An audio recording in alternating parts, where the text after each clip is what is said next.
author, columnist, managing editor of LibertyNation.com, podcast host and conservative policy advocate. We dismiss history at our peril. Liberty Nation Radio with Mark Angelides. Hello and welcome to Liberty Nation Radio, heard coast to coast on the Radio America Network from our flagship station in the nation's capital, WWRC in Washington, D.C. I'm your host, Mark Angelides. This show is proudly sponsored by LibertyNation.com. You can access podcasts, breaking news analysis, and a range of biting and brilliant shows to whet your appetite for freedom and your fondness for the great American Constitution. Let's get started. And you're on Liberty Nation Radio, heard coast to coast on the Radio America Network. I'm your host, Mark Angelides. We're very fortunate to have with us a longtime host of this here radio show and Liberty Nation's senior political analyst, Mr. Tim Donner. Thanks for coming back in, Tim. Hello, Mark. Good to be here. So, Tim, this has been one of the most fascinating weeks in modern politics, I think, aside from the November 5th week of 2024, because that was just that was just an amazing piece of political theatrics in all the best possible terms. But there's a huge swath of stories that each one in themselves would be the biggest story of the month, yes, if not for the fact that they're all taking place in the same week. And I guess the first one I want to start with, Tim, is what's happening with Tesla. Now, not talking about the stock price. I'm not doing a Tim Walz here, but there are attacks taking place on dealerships, on vehicles, on charging stations, and even on people who drive Teslas. There's a horror encroaching across America based on people's purchases. Tell me what's going wrong. Well, this is what we would call orchestrated terrorism. Because terrorism is defined as acts of violence with a political motive, which is precisely what's happening here. I mean, the irony of it, Mark, is that, Tesla was the beacon of hope for the left to electrify vehicles and turn us into a green energy economy.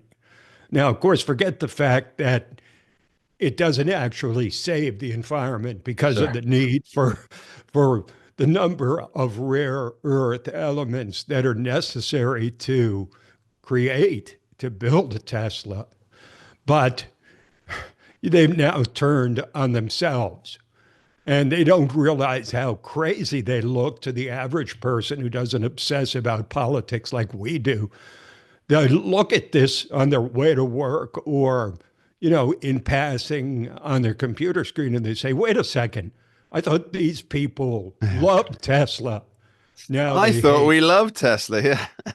But, this is, I can't think of a better sign or better exhibit A of the left's absolute desperation, because Trump has taken office again. He's got 4 years, which means he doesn't give a whit about re-election because he can't run again.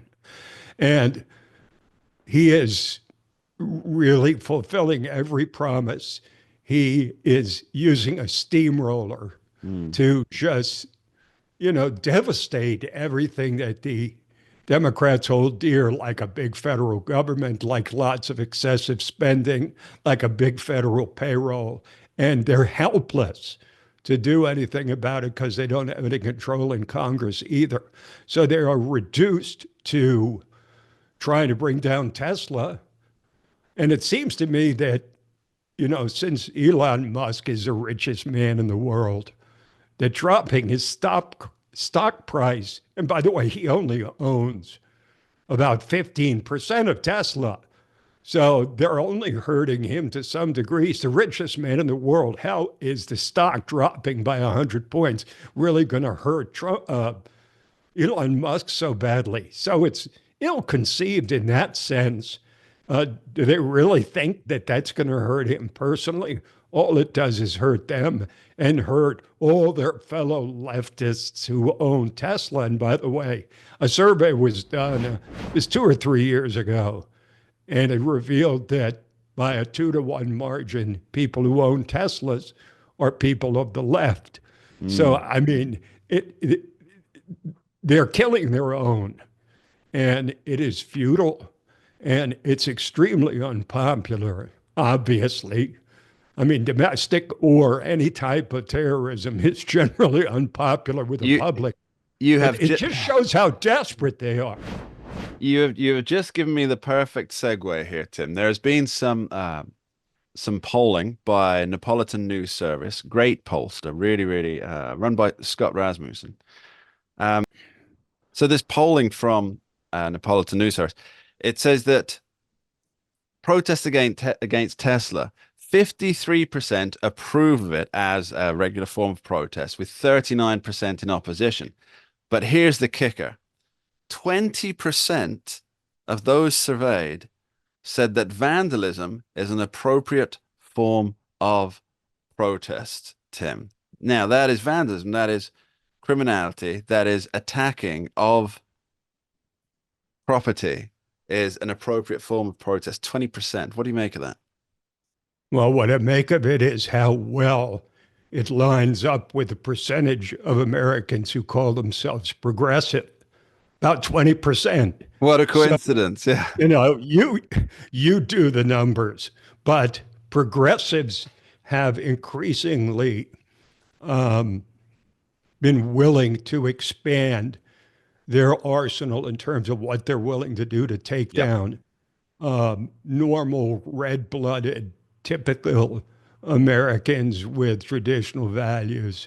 It is remarkable, though, especially since they know that this is domestic terrorism. This is not random acts of vandalism. This is not some guy in a ghetto breaking into someone's car and stealing it, or even carjacking or whatever it is. This is an organized terrorism, and you've got to assume or suspect at the very least that if you trace it back, that somehow George Soros and his Open Society Foundation has got to be at the root of this somewhere. And look, the 20%. There'll certainly be some organization. No, I don't know if it's Mr. Soros's or not, but there'll certainly be some organization that's funding transport, funding flyers, funding organization. You look at the communications networks. Signs. Just look at the signs. You have random people who are unaffiliated with each other who have signs that are drawn up exactly the same way, making it look like they're homemade when you can tell that they're not. Yes. And so these are also professional terrorists, professional protesters, professional demonstrators. I think if you looked into it, you'd see these are all the same people, or many of the same people who were involved in these anti-Semitic campus protests. Yeah. And probably during the riots during the summer of 2020 after George Floyd, the death of George Floyd. It's that same group. But let's put it this way. The 20% that say that vandalism is an acceptable form of political expression, I don't think you would find a single Republican in that group. And you wouldn't find maybe a lot of, ordinary Democrats. Yeah, blue dog Democrats. Right. Here's the funny thing, Tim. Whenever I hear the word progressive, I think 85% communist. Tell me I'm wrong. But that's the way it seems to me. I think progressive, there's about 15% who are quite focused on specifically gender issues.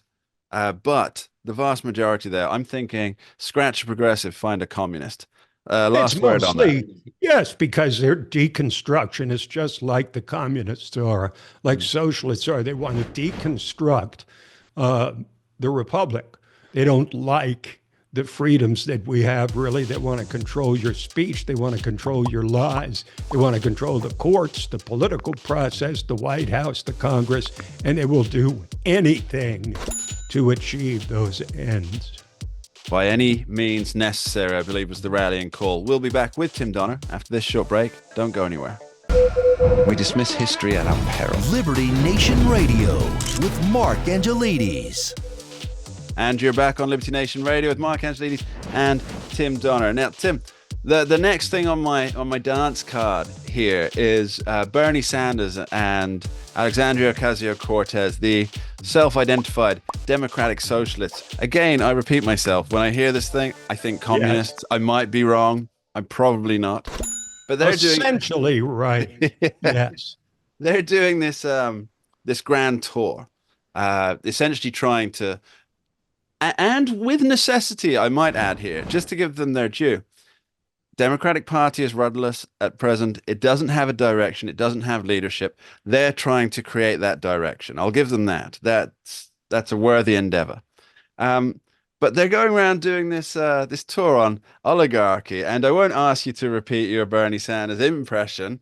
However, it was fantastic, and I'm sure Tim, you do weddings, bar mitzvahs, that kind of thing. I'm here all week. Absolutely.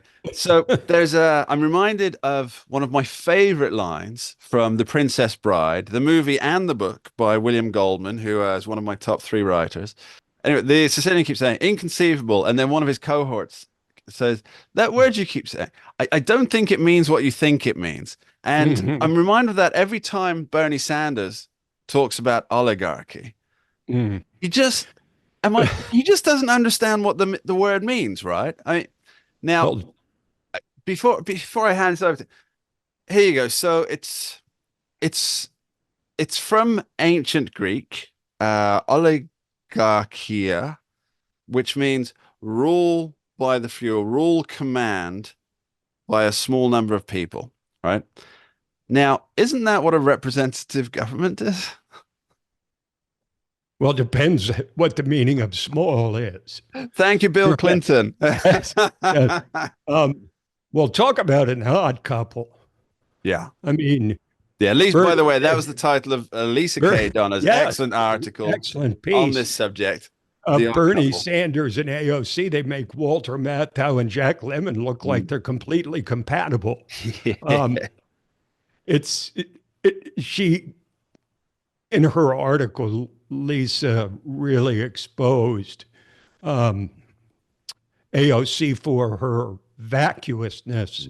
The fact she referred to the 3 branches of Congress, right? And then you said, no, the 3 branches of, what was it, something that showed absolute ignorance of the very basics of a wait, the 3 branches of the 3 branches of Congress: House, Senate, the stock market, right? They're also oh, I thought the third one was the permanent bureaucracy. Oh yeah, there you go. Well, okay, 4 branches then. Yeah, BlackRock's in there as well, right? That's the 4th branch. Here's the thing.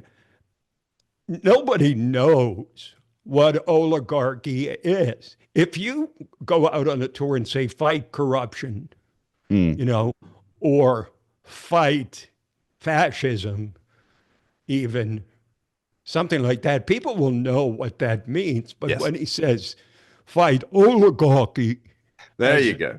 Sanders does. They don't even know. I bet you that more than half, if not 80% of the audience that's cheering wildly in their joint appearances, AOC and Bernie, don't even know really what oligarchy is. They're just willing to cheer anything that's anti-Trump or that gives, the left some kind of energy. But if I was Bernie Sanders, I would pick something that the ordinary American can relate to, that they might rally around. But the average person getting in their car, going to their $65,000 a year job, doesn't know what oligarchy is and isn't intellectually curious enough to find out. Well, all they know is that, that the left is protesting too loudly. So here's the thing. He uses a word that's purposely obscure in its meaning to a lot of people, not to everybody, of course. But to many people, it's a reasonably obscure word. They've heard it. Perhaps they don't know the specific definition, right? And he's using that with purposeful intent so he can make it mean whatever he wants it to mean. It's when they use the term fascism without actually defining what fascism is in the context, or the threat to democracy. It's so broad or so misunderstood that they can make it mean or stand for whatever they want it to stand for. Because think about it, what is the opposite of oligarchy? Bernie Sanders is against oligarchy. What's the opposition? What's the opposition of oligarchy? Populism, Well, right? Populist vote, yes. right? And yet he's a Who's the biggest populist. populist on the political scene today? But here's the thing that nobody seems to be asking, which they should. Okay, so if Bernie thinks we're being run by a cabal of a few people, rich, elite, connected, what does he make of George Soros? I mean, if there's an oligarch in this country on the left, it's George Soros. He personally bought district attorneys in multiple states with a brilliant strategy to pour in unprecedented I think amounts paid of for money. is a kinder way to say it. He paid for district attorneys. Yes, essentially he did. Yeah. I mean, he is such an oligarch. The guy is richer than God, and he will spend all that money trying to advance his progressive principles. So somebody should ask Bernie, would you include George Soros on your list of oligarchs? Because that's exactly what he is. The point is that there's wealthy, well-connected oligarchs, as he describes them, on the left and on the right. Sure. Because our system is set up so that there can be undue influence by people who have more money. That's just the reality of it. But while it used to be that all the rich people were Republicans, it seemed, now it seems like the wealthiest people in the world are connected to the Democratic Party, with certain notable exceptions, Elon Musk being the most notable of them, of course. Yeah, it's you got to wonder, would Bernie Sanders be doing an oligarch tour? I'm not sure what the official name of this tour is, but let's call it the oligarch tour. Would he be doing that had Kamala Harris won the presidency? Because there's still be big money. And people talk about how much Elon Musk donated to Donald Trump, but the Kamala Harris campaign, I believe they actually raked in double from big donors what Donald Trump did from all of his big donors. I believe it's roughly double. Yeah, it's roughly double. And would he be on the same tour? I think not, which really exposes not just his willing fraud to confuse those people who turn up at his rallies with the term oligarchy, but also his and Alexandria Ocasio-Cortez rank hypocrisy. Final word on this, Tim. Well, I think if you look at the 2020 election and to some extent the 2016 election, big money was on the side of the Democrats. It was on the side of Hillary Clinton. It was on the side of Joe Biden. In 2020, all these oligarchs, these wealthy tech billionaires, they were all supporting Joe Biden in 2020. Now, maybe they flipped since, but it's really more, he's really just frustrated that those same people, those oligarchs of the left, have now nestled up next to Donald Trump. Freedom fighters when they're for us, oligarchs when they're against us. We'll be back with Tim after this short break. Don't go anywhere. We dismiss history at our peril. Liberty Nation Radio with Mark Angelides. And you're back on Liberty Nation Radio, heard coast to coast on the Radio America Network. I remain your host, Mark Angelides, and we continue our conversation with longtime host of this here radio show, Mr. Tim Donner. Tim, you wrote a fantastic article this week called Poor Tim Walz, object of, let me get these in the right order, scorn, ridicule, or pity. And I thought it was the best summation of what is happening with Minnesota Governor Tim Walz, former VP candidate on Kamala Harris's presidential ticket. And I just got to, I laughed out loud at some of the idiocies that you related during that piece. What is Tim Walz? Let's start backwards. What is Tim Walz aiming to do? Well, I think he's aiming to make himself a candidate for the 2028 presidential nomination. Ultimately, he convinced himself that because he was on a national ticket, that he could take another step up and become a presidential candidate.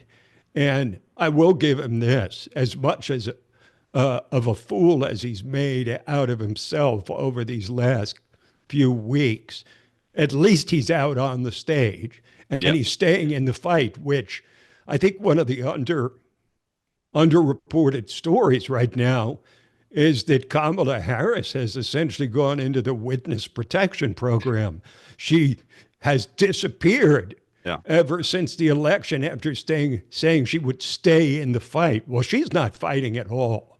He is. But unfortunately, every time he stands up to fight, he further degrades his own flagging image. Yes. Now, let's talk about image for a moment here. So, to me, and we talked about this beforehand, but we'll include our wonderful friends listening in Radio Land on this. There's this almost polished, manufactured image of Tim Walz that the Fourth Estate is so eager to push. It's like a repetitive buzzword, like when Joe Biden, when everybody started saying he's sharp as a tack, as if anybody in the real world ever uses that phrase. And all of a sudden, every talking head in the media saying Joe Biden sharp as a tack. It's like almost begging us to challenge them that this wasn't a talking point that they've been given. You could go down the line and look at several different instances where a word was put out there by the Democrats, and then it appeared on every single big media outlet. Yeah, the one to watch now is Moment in Time. Keep your eyes open for that when it's coming. Well, Joe Biden loved to use the expression inflection point. Oh, yeah. He used it for 4 years. But, it was, we're getting off track. So back on track. Going off on bunny trails here. It's my favorite place to go. So the defining word of the Tim Walz revivalist gang is masculinity. And that is, whisper it, masculinity. They're trying to paint him as this epitome of masculinity. And we were talking before we recorded that you have two people on stage. You have Donald Trump dancing to the gay anthem YMCA, and you have Tim Walz trying to do his manly best. One of them looks much more masculine than the other, and it's not Tim Walz, even though Donald Trump's there dancing to YMCA. It's such a strange thing. Tim Walz obviously has a deep insecurity about either his masculinity or the image of his masculinity. And I think it was all engendered during the presidential campaign when you had the ridiculous spots like White Dudes for Harris, who was trying to say real men will vote for Kamala Harris. And they felt it necessary to turn Tim Walz into an alpha male. Al Gore did the same thing during the 2000 election when he brought in a consultant specifically to tell him how to dress so he would look more like an alpha rather than a beta male.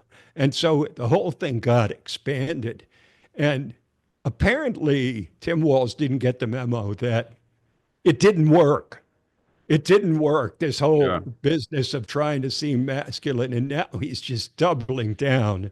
And that's why I say should be an object of scorn, ridicule, or pity. And I kind of come down on the side of pity because the guy's obviously never going to be president, but he thinks that he might. He thinks that being a failed and castigated vice presidential nominee can give him a national stage to embellish his image. And you know what? If he learned something from the election, okay, people will listen and say, all right, now that we know the guy, we're willing to listen. But he's just embarrassed himself by, he piled on. We talked earlier in the show about Tesla terrorism.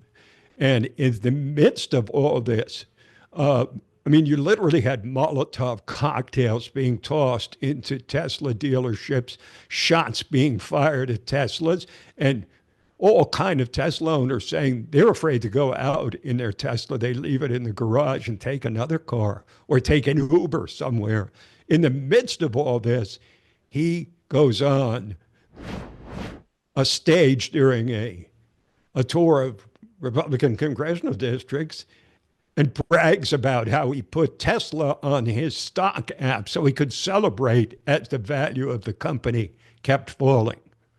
And, you know, to say that's not a good look would be the understatement of the year, especially when he never apparently considered, and this is in my story, this is pretty well known at this point, that his own state of Minnesota's pension fund is invested in Tesla to the tune of 1.6 million shares. That's not $1.6 million. That's 1.6 million shares. Yeah. Now, he may have actually achieved the opposite of what he intended to, because as soon as he made that comment about celebrating Tesla's drop, their stock went up by more than 20%. It had dropped to 241. It was down about 41% since January. And then suddenly there was an uptick after the Tim Walz remarks. Coincidence? You decide. Yes, he's running some strange quasi campaign here. And it's ostensibly, it's there to help Democrats in Republican states, right? That's what it's for. But there's this idea that he has of himself that he will be a net benefit to whatever campaigns they're running. And if we recall from the 2024 campaign, Kamala Harris was not that welcome where she was going to campaign, because she was campaigning for herself, of course, but she was on the surface saying, I'm here to help this person in this race. People didn't want her around because she was considered electorally toxic. And that proved to be fairly true, I think. And Tim Walz is essentially, he's a half of Kamala Harris. And so will he be as toxic to Democrats looking to either maintain seats or win seats in largely Republican congressional districts? Will he actually end up being a hindrance when it comes around to the 2026 midterms? Well, let's put it this way. I don't think anybody's going to be begging for him to come into their congressional district to help with their reelection effort or even their election effort if they're not a sitting member of Congress. This is the way you can tell how toxic or lack thereof a political figure is, and that is by how many fellow members of the party want that person to show up and appear with them at events, because that's where the rubber meets the road. They can say anything they want. Oh, we love Kamala Harris, et cetera, et cetera. But it's true. Nobody that I can think of, there were probably a few, wanted either Kamala Harris or Tim Walz to come to their congressional district to appear with them, whereas a lot did with Donald Trump. And I think that's where the rubber meets the road. And especially now that Tim Walz has gone, he went on the Gavin Newsom podcast and said he thinks that the Republicans are scared of him because he really can change an oil filter, which he changed a virgin oil filter for a virgin oil filter on camera. Yeah. And because he can fire a shotgun, which he proved that he can't even load one properly during the campaign. But he's still going after this masculinity thing. And he said, and this was the best part at the end, he said, I think I could kick any of their S-S, which is so funny because then a former WWE wrestler who is the mayor in a Tennessee county said, okay, I'll take up the fight. And he invited him to step into the ring with him. And as of now, no response from Tim Walz has been forthcoming. Yeah, Yeah, that would be one to. I'd get that on a pay-per-view. So just one I last. would too. I would I pay would for watch that. that. I would watch that. Yes. Last thing on this, Tim Walz, just in case you haven't been following it at all. As you know, I like to track polling, but I also like to track the betting markets, even this far out for the next president of the United States. Would you like to know Tim Walz's odds of becoming the next president of these United States? I believe was it 14 to 1, 40 to 1? What was it? It's 100 to 1. 100 to 1. He's right smack in between LeBron James, Jill Biden, and Liz Cheney. 100 to 1. And we'll That puts it all into perfect perspective. It Mark. does indeed. We will bid our best to Governor Walz and the great people of Minnesota. Thanks for putting up with us. And we'll be back with Tim Donner after this short break. Don't go anywhere. We dismiss history at our peril. Liberty Nation Radio with Mark Angelides. And you're back on Liberty Nation Radio. I'm Mark Angelides. We're continuing our conversation with Tim Donner. Tim, we're coming into the last segment of the show, and I'd like to do a desert island top 2 for topics because there's so much to talk about, so little time. And I think the final 2 stories I'd like to cover this week are the Signal debacle, which was the messaging app on which Pete Hegseth, Marco Rubio, Mike Walz, JD Vance ended up in unbeknownst communication with the editor-in-chief of The Atlantic whilst discussing attacks on Houthi rebels out in Yemen. And of course, I'd also like to grab a couple of questions on the deportation drama that's taking place.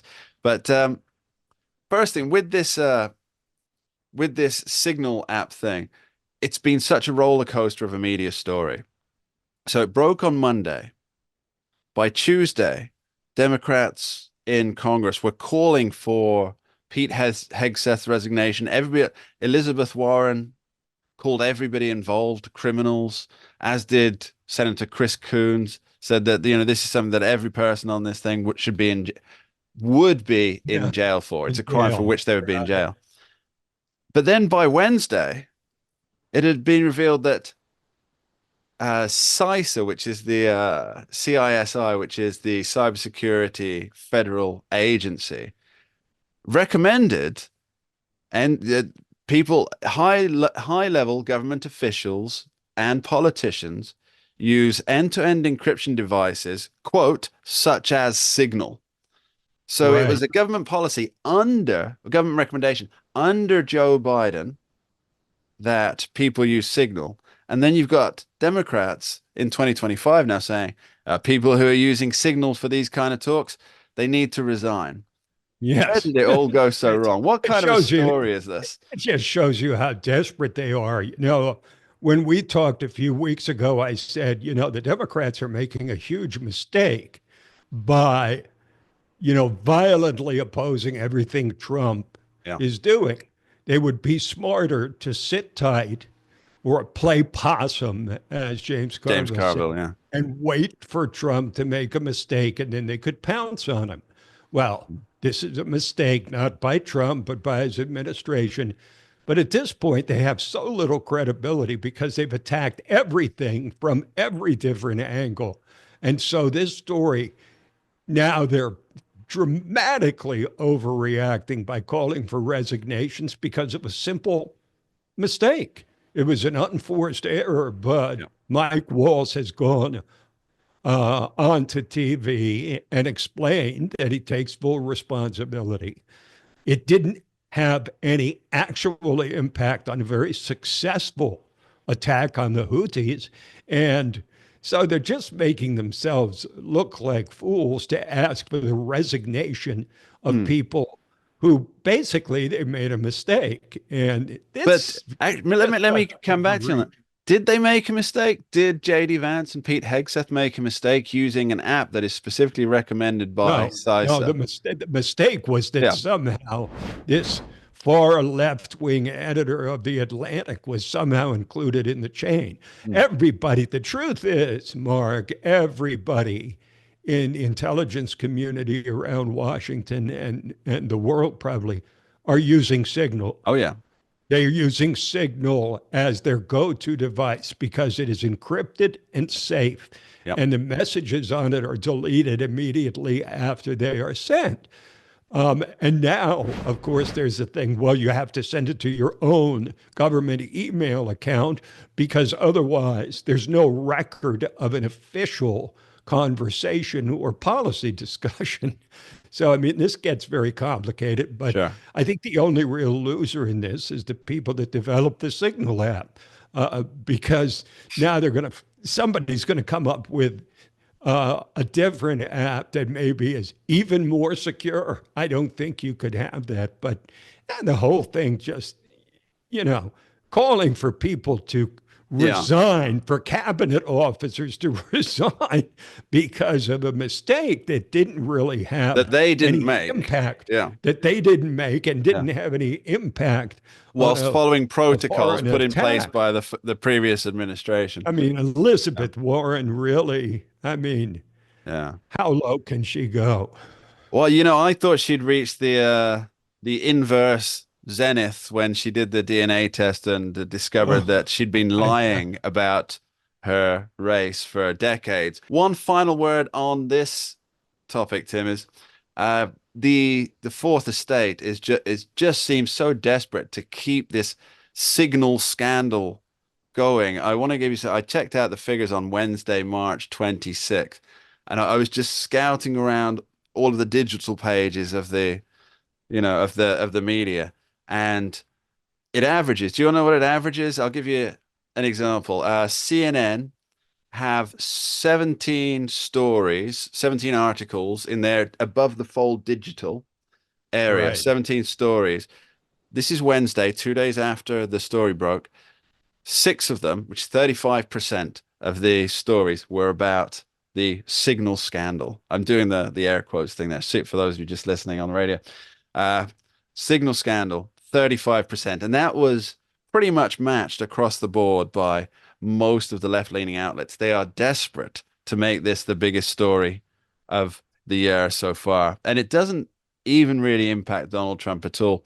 It's exactly what you said, that they're so desperate to create a fury that they're grasping at straws on things. Now, in politics, any kind of story that comes out has a certain amount of what we would call a shelf life. yes. There's a 1-day story, there's a 2-day story, right? There's a week-long story. I'd say this is about a 4 or 5-day story. By next week, the media will have exhausted the whole thing because there's nothing else to say, because no denials have been issued. Nobody's been found to have committed a crime or have been scandalized. There was some carelessness somewhere. And it didn't even result in any impact on a very successful foreign attack on a terrorist group in the Middle East. Tim, I'm sorry to say this, but I think we ran out of time to talk about the deportation drama taking place. So we'll just leave it with one final figure for you. 82% of Americans approve of deporting violent criminal aliens. And yet, it seems the media is not quite on board with that. Tim Donner, thanks ever so much for joining us. I really appreciate your time. Thank you, Mark. Always fun. And that's all we have time for on this week's edition of Liberty Nation Radio, heard coast to coast on the Radio America Network. I have been your host, Mark Angelides, and our special guest today has been longtime host of this here show, Tim Donner. I'd like to send my special thanks to you at home who've taken the time to tune in and join us each and every week. I do appreciate it. Please remember, Liberty Nation does not endorse candidates, campaigns, or legislation, and this presentation is no endorsement. We dismiss history at our peril. Liberty Nation Radio with Mark Angelides.